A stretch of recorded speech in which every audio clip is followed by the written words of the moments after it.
Alright, so this is a tutorial for level 7.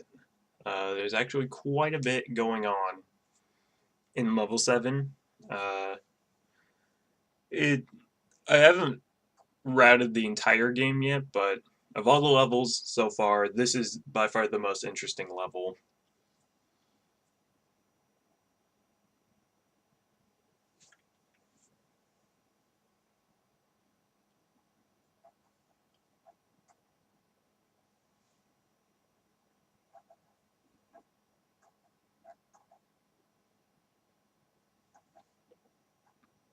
Alright, so I don't think you can actually skip this cutscene, but the next cutscene you can skip, and then you're going to switch to Werewolf, and you're not going to switch back to Ruff, except maybe a little bit later. Anyway, first we're going to jump on these boxes, and then jump on this building, go into first person, and turn towards this building so that we can jump into it. Make sure your jump is far enough. If you don't jump far enough, you could actually just land back inbounds. Then we're going to jump through this wall, and that skips the entire first area of the level. The second area is the only area in the level next to the last area that you can't actually skip. So first we're going to kill these guys, and I am about to die actually. This is the most annoying part of the level, I think, is just killing these guys.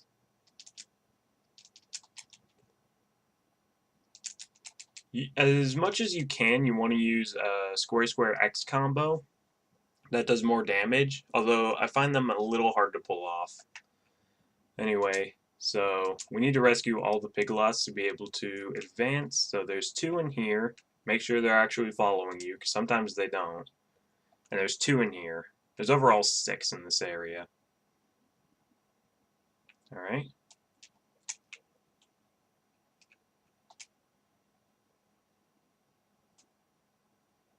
And there's 2 over here. So is that all 6? Yes, that looks like it is. Now we're just going to lead them all over here.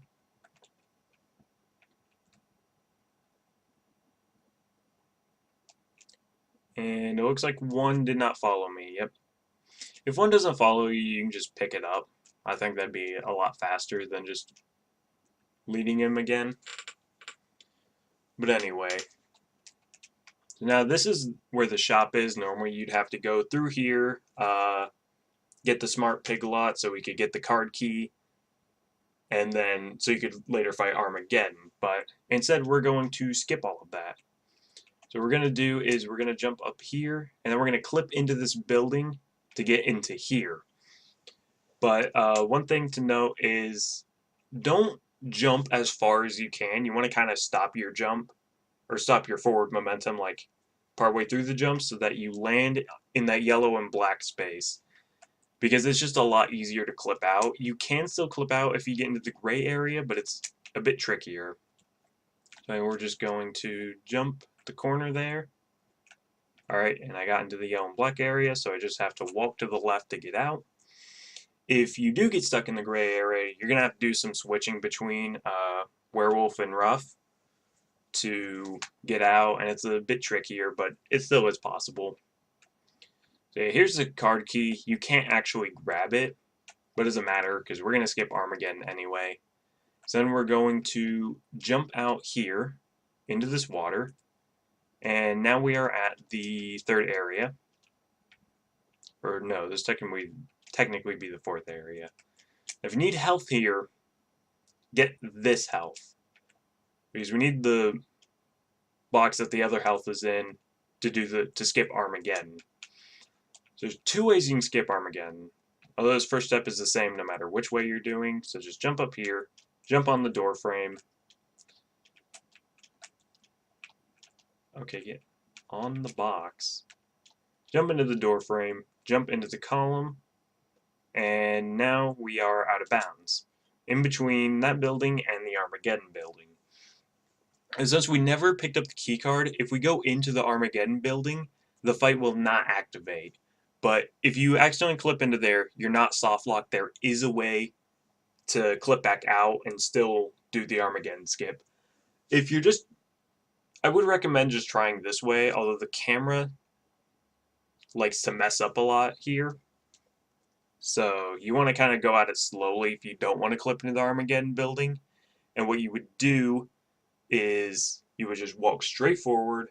Once you're behind both buildings, you'd walk to the left. There'd be an invisible wall. You'd jump around that and land in some water. But if you do get into the Armageddon building, what you would do is you would jump on this box, jump on the door frame, and onto this pillar. You'd walk towards the wall.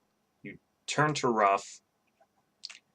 And then while you're still standing there, once you've clipped in, you would jump out and jump over this area. And you would land in some water. I find it a bit trickier than the other way. Although it seems like it'd be a bit faster since the camera wouldn't be messing you up. But so if you do miss it, you can just try again. Or you could try this method.